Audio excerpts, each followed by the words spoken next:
పోషక విలువలు ఉన్నటువంటి ఆహారము ఇవ్వడము ఇస్తే వాళ్ళ ఆరోగ్యంగా పెరిగి మరి భావి భారత పౌరులు వాళ్ళే కాబట్టి మరి దాంట్లో ప్రభుత్వం స్పెషల్గా ఎక్కువ ఇంట్రెస్ట్ తీసుకొని ఇవాళ మనకు మీకు తెలుసు ఎక్కడ కూడా అంగన్వాడీ బిల్డింగ్స్ కూడా కంప్లీట్గా విత్ ఇన్ఫ్రాస్ట్రక్చర్ లైక్ ఇప్పుడు వాటర్, ఎలక్ట్రిసిటీ, వాష్రూమ్స్ ఇవన్నీ కూడా కలిసి ఇస్తున్నాము.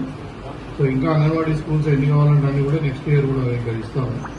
సో భవిష్యత్తులో అంగన్వాడీస్ తర్వాత ఈవెన్ ప్రైమరీ స్కూల్స్ కూడా మిక్సప్ చేసి, ఎందుకంటే పిల్లలు బయటకు వెళ్లకుండా డ్రాప్ అవుట్స్ కాకుండా ఇప్పుడు ఏం చేస్తున్నారు మన వాళ్ళు ఇప్పుడు అంటే బయట స్కూళ్ళలోనేమో ప్లే స్కూల్ అని, నర్సింగ్ అని, నర్సరీ అని, ఎల్కేజీ యూకేజీ అన్నీ కూడా వాళ్ళు 2.5 సంవత్సరాలకి వాళ్ళు అడ్మిషన్స్ ఇచ్చి పిల్లలను తీసుకొని పోయి మళ్ళీ 5 సంవత్సరాల తర్వాత మనం అడ్మిషన్ ఇస్తే ఇక్కడికి రావట్లేదు.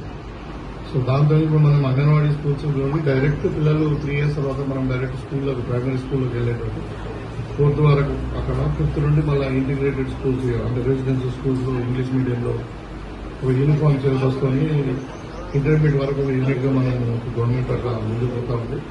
కాబట్టి కూడా గవర్నమెంట్ స్కూల్స్ ప్రైవేట్ స్కూల్స్ కంటే ఎక్కువ అంటే మంచి ఇప్పుడు మనం చూసాం మనం గురుకుల పాఠశాలలు ఈ వెల్ఫేర్ స్కూల్స్ అన్నీ కూడా చాలా ప్రైవేట్ స్కూల్స్ కంటే చాలా మంచి రిజల్ట్స్ వచ్చాయి.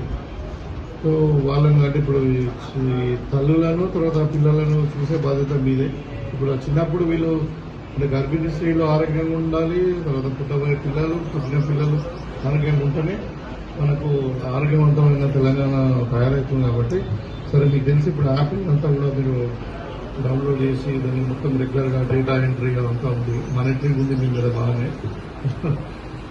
అయితే ప్రభుత్వం మాత్రం చిత్తశుద్ధితో పనిచేస్తూ ఉంది mother and child health care కింద.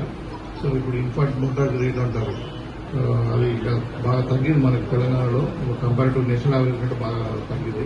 అది ఇన్ఫాంట్ మోర్టాలిటీ అంటే 1 year కూడా పుట్టిన పిల్లలు చనిపోవడం, మెటర్నల్ మోర్టాలిటీ ఇవన్నీ కూడా నేషనల్ యావరేజ్ కంటే మనం బాగా తక్కువ ఉందన్నమాట. బెటర్ ఉంది మనకు తక్కువ అంటే సెన్స్ నేషనల్లో 10 మంది ఉంటే మనకు 5 అట్లా అంటే మంచి స్టాండర్డ్స్ మెయింటైన్ చేస్తాము. మీ అందరి సహకారంతోనే ప్రభుత్వం యొక్క లక్ష్యాలు అంటే చేరుతాం. కాబట్టి మీ సహకారం లేకుండా నడవదు ఏదైనా. మెయిన్లీ ఆశా వర్కర్స్ తర్వాత అంగన్వాడీ వాళ్ళ తర్వాత స్కూల్